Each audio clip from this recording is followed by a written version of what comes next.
Hola, vamos a dar inicio a nuestro primer tema de esta semana, que consiste en la introducción a los derivados financieros y a los mercados de futuros. En esta primera semana, lo que buscamos es entender cómo funcionan primeramente los mercados financieros. Después vamos a estar analizando cuál es la importancia de estos mercados derivados sobre los cuales vamos a estar hablando para finalmente identificar las características de los mercados de futuros. Actualmente, para que una empresa sea exitosa, necesita tener la habilidad de gestionar el riesgo en el cambio de los precios. Esto generalmente se puede lograr mediante la utilización de los productos derivados que estaremos analizando a lo largo de todo este curso. Entre las actividades de esta semana estaremos trabajando en un foro, además como con una evaluación online. Para entender el funcionamiento de los mercados financieros, vamos a comenzar hablando de los elementos básicos. Primeramente vamos a definir lo que es un activo. Un activo es todo aquello que actúa como un medio para almacenar valor, y los activos pueden ser reales o pueden ser financieros. Un activo real es un activo que va a tener una forma física, mientras que un activo financiero es aquel que nos va a dar derecho sobre un activo real, es decir, nos va a permitir adquirir un activo real. Los mercados financieros, como cualquier otro tipo de mercado, sus elementos básicos van a estar conformados por la oferta y la demanda. En este caso, en la oferta, vamos a encontrar a todos aquellos que desean vender un activo financiero a un precio determinado, mientras que en la demanda vamos a encontrar a todos aquellos individuos que están dispuestos a comprar ese activo financiero a un precio determinado. Los mercados financieros van a ser un mecanismo electrónico o van a estar en un lugar físico donde se van a poder negociar y se van a poder realizar las transacciones con activos financieros. Por ejemplo, si usted acude al banco a depositar alguna cantidad de dinero, pues entonces usted estará acudiendo a un lugar físico. Pero si usted decide liquidar su cuenta o su tarjeta de crédito a través de Internet, entonces estará utilizando un mercado electrónico o un mecanismo electrónico. Los principales mercados financieros van a ser 5. Primeramente tenemos el mercado de dinero, por otro lado tenemos el mercado de capitales, por otro lado tenemos el mercado cambiario, también tenemos el mercado de metales y el que nos interesa para este curso, que es el mercado de derivados. En los últimos años, como ustedes recordarán, hemos experimentado una alta volatilidad en todos los tipos de mercados. Por ejemplo, en el caso de los mercados financieros, hemos visto cómo los tipos de cambio han variado de una manera muy importante. También en los tipos de interés han tenido un cambio muy alto. Sin embargo, eso no ocurre en los mercados no financieros. Por ejemplo, si hablamos de los commodities, podemos ver que el precio del petróleo pues ha tenido una alta volatilidad, ya que su precio ha variado de una manera muy importante. Podríamos hablar también del precio del maíz, del precio del café, etcétera. El gran problema de esta volatilidad es que va a estar afectando los flujos de efectivo de la empresa, es decir, que nosotros no podemos saber cuánto dinero vamos a erogar en el futuro y tampoco podemos saber cuál es la cantidad de dinero que vamos a recibir en el futuro también. De modo que tenemos dos opciones. Una, estar asumiendo ese riesgo o bien estar transfiriendo ese riesgo a través de los mercados derivados, es decir, estar evitando incurrir en ese riesgo. Dentro de los mercados financieros, también tenemos dos tipos de mercados muy importantes que van a ser el primario y el secundario. En el mercado primario vamos a encontrar aquellos activos financieros que se van a estar emitiendo por primera vez. Por ejemplo, cuando una empresa decide capitalizarse mediante acciones, en el momento en el que emite por primera vez esas acciones, estará haciendo una transacción en el mercado primario. Por otro lado, tenemos el mercado secundario, que es donde los títulos previamente ya emitidos van a estarse intercambiando entre una gran cantidad de inversionistas. Por ejemplo, esa empresa que emitió acciones en el mercado primario, pues va a estar negociando o sus inversionistas van a estar comprando y vendiendo esas acciones dentro del mercado secundario. La importancia del mercado secundario radica en que va a generar liquidez para todos aquellos que van a poseer activos financieros. Como usted sabe, una acción no va a tener una fecha de vencimiento, pero si usted posee una acción y requiere de efectivo, pues simplemente puede llamar a su corredor de bolsa para que venda esa acción en la bolsa de valores y de esa manera puede estar adquiriendo efectivo que pueda ser utilizado para sus gastos personales o para sus gastos empresariales.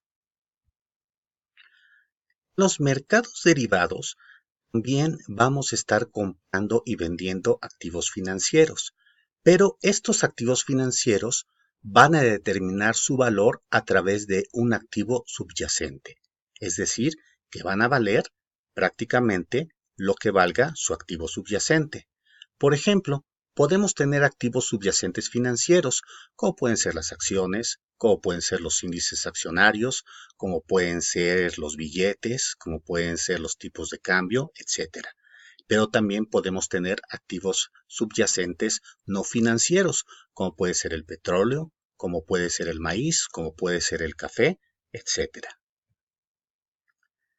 Pero la real importancia de los mercados derivados radica en estar generando instrumentos financieros que nos den una cobertura de riesgo, es decir, instrumentos con los cuales, en vez de estar asumiendo el riesgo, nosotros podamos estar transfiriendo el riesgo a otros individuos o a otros agentes.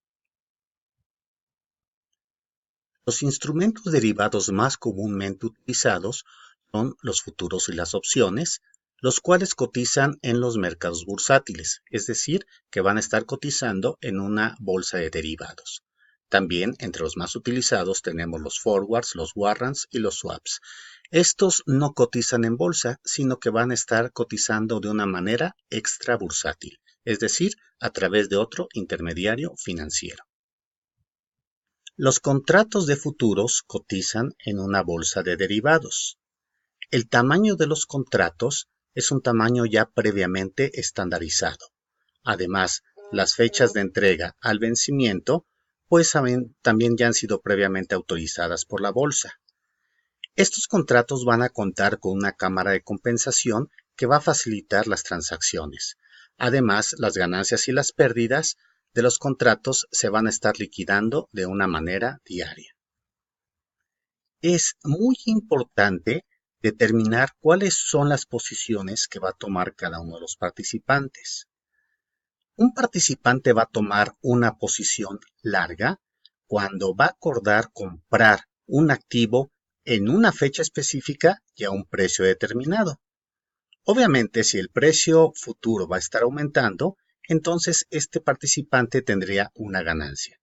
Pero si el precio disminuye, se podría decir que tiene una pérdida. Por otro lado, tenemos a los individuos que van a tomar la posición corta. Los individuos que toman la posición corta son los que acuerdan vender el activo en la misma fecha por el mismo precio. Para ellos, si el precio aumenta, entonces van a estar incurriendo en una pérdida, pero si disminuye, entonces estarían teniendo una ganancia. Por ejemplo, supongamos que un inversionista en la Ciudad de México en el mes de marzo da instrucciones para comprar 500 toneladas de café, las cuales se van a entregar en el mes de julio. Otro inversionista que se encuentra en Bogotá podría dar instrucciones para vender esas 500 toneladas de café con entrega también en el mes de julio. Si estos dos operadores se encuentran y además acuerdan un precio sobre el café a entregar en julio, el trato estará ya concluido. De modo que el inversionista que se encuentra en la Ciudad de México, que ha aceptado la compra, se encuentra en lo que se denomina como una posición larga en futuros. mientras que el inversionista que se encuentra en Bogotá y que ha aceptado vender está en lo que se denomina una posición corta en futuros. El precio acordado entre ambos operadores va a recibir el nombre de el precio del futuro. Vamos a suponer que este precio es de $6,300 estadounidenses. El resultado final de la negociación va a depender del precio spot o el precio vigente al mes de julio. Vamos a suponer que este precio es de $6,250 estadounidenses.